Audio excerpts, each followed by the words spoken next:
Hello, नमस्कार। मैं हूं संतोष कुमार और अपने YouTube चैनल विद्या क्लासेस बाय संतोष सर और अपने फेसबुक पेज पर आप सभी का स्वागत और अभिनंदन करता हूं।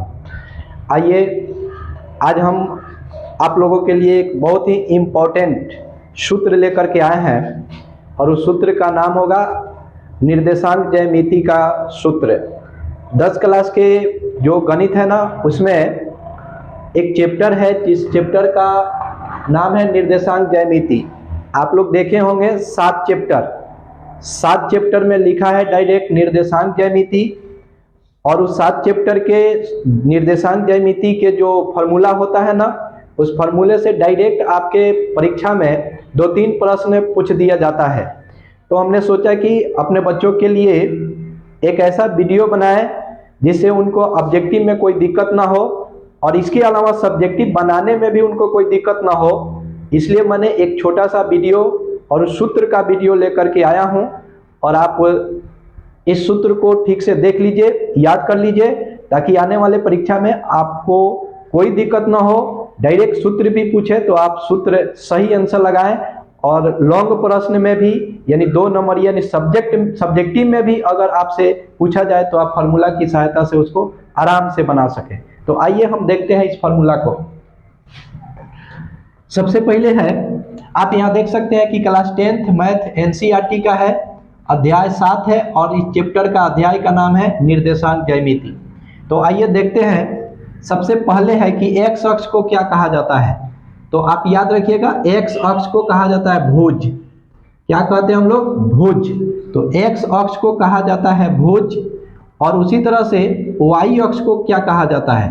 तो वाई अक्ष को कहा जाता है कोटि। आप आराम से इसको याद रख लीजिएगा लोग, क्योंकि इसमें थोड़ा कंफ्यूजन होता है कि एक्स अक्ष को क्या कहेंगे, वाई अक्ष को क्या कहेंगे।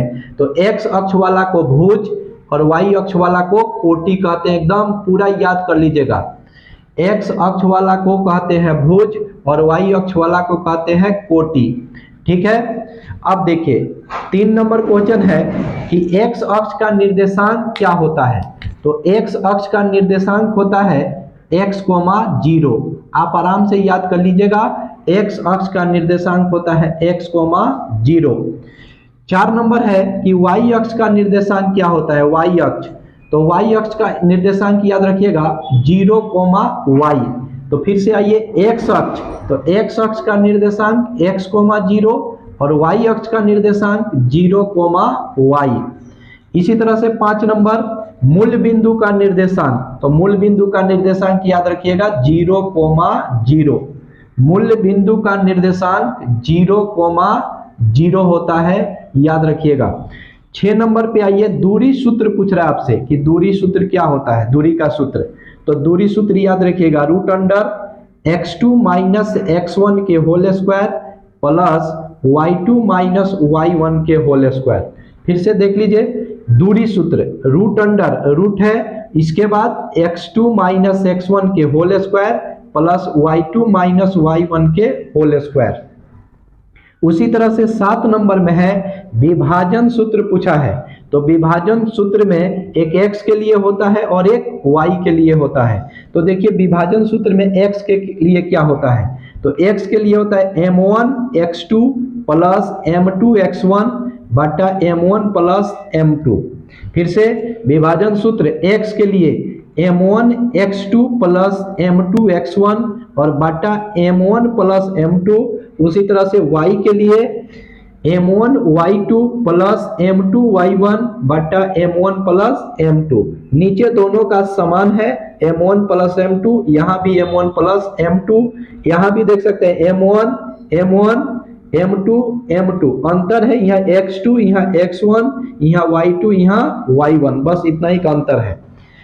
अब आइए 8 नंबर, मध्य बिंदु का नियामक क्या होता है। तो मध्य बिंदु का नियामक आप देखिए, तो मध्य बिंदु का नियामक भी दोनों के लिए, x के लिए भी और y के लिए भी। तो x के लिए क्या होता है x1 प्लस x2 बटा 2 और y के लिए y1 प्लस y2 बटा 2। x के लिए x1 प्लस x2 बटा 2 और y के लिए y1 प्लस y2 बटा 2। तो मध्य बिंदु का नियामक, मध्य बिंदु का नियामक आप याद रखिएगा, x के लिए x1 प्लस x2 बटा 2 और y के लिए y1 प्लस y2 बटा 2। इसी तरह से 9 नंबर क्वेश्चन है कि केंद्रक का नियामक। तो केंद्रक का नियामक क्या होता है, तो आप देख लीजिए केंद्रक के नियामक में भी एक x होता है और एक y होता है। तो x के लिए देख लीजिए x1 plus x2 plus x3 बटा 3 और y के लिए y1 plus y2 plus y3 बटा 3। फिर से देख लीजिए केंद्रक का नियामक, तो x और y दोनों के लिए, x के लिए x1 plus x2 plus x3 बटा 3 और y के लिए y1 plus y2 plus y3 बटा 3। ये हो गया केंद्रक के नियामक। उसी तरह से 10 नंबर आपसे पूछेगा त्रिभुज का क्षेत्रफल। तो त्रिभुज का क्षेत्रफल के लिए फॉर्मूला याद रखिएगा 1/2 into x1 into y2 minus y3 plus x2 into y3 minus y1 plus x3 into y2 minus y1। फिर से आप देख सकते हैं त्रिभुज का क्षेत्रफल 1/2 into x1 into y2 minus y3 plus x2 into y3 minus y1 plus x3 into y2 minus y1। ये बहुत ही महत्वपूर्ण फॉर्मूला है, इसलिए आप इसको जरूर याद कर लीजिएगा, क्योंकि इस पे त्रिभुज का क्षेत्रफल लॉन्ग प्रश्न में भी पूछा जाता है, यानी 2 नंबर 3 नंबर के लिए भी यह फॉर्मूला आपको काम आ जाएगा। तो इसी तरह से कुछ इधर भी है, आप देख सकते हैं ये कार्तीय तल है। आपसे ऑब्जेक्टिव में पूछा जाता है चतुर्थांश या पाद, पूछेगा ऑप्शन देके कि किस चतुर्थांश में या किस पाद में स्थित है। तो आप इसको थोड़ा सा समझ लीजिएगा। देखिए ये प्रथम चतुर्थांश, ये दूसरा चतुर्थांश, ये तीसरा चतुर्थांश और ये चौथा चतुर्थांश होता है। प्रथम में दोनों प्लस होता है, प्लस प्लस। दूसरा चतुर्थांश में पहला माइनस और दूसरा प्लस होता है, पहला माइनस और दूसरा प्लस होता है द्वितीय में। और तृतीय चतुर्थांश में दोनों माइनस होता है, दोनों माइनस, माइनस माइनस। और चौथा चतुर्थांश में पहला प्लस और दूसरा माइनस होता है।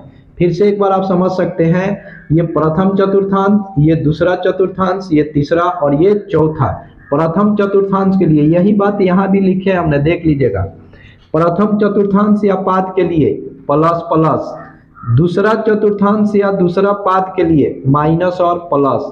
इसी तरह से तीसरा चतुर्थांश या तीसरा पाद के लिए माइनस और माइनस। और उसी तरह से चौथा चतुर्थांश के लिए तो पहला प्लस और दूसरा माइनस। तो आप इस फार्मूला को 1 से 2 बार जरूर देख लीजिएगा। तो आपको ये वीडियो कैसा लगा, ये मेरा फार्मूला का एक छोटा सा वीडियो है, आप इसको 1-2 बार देखिए और देखिए कि किस प्रकार का लग रहा है।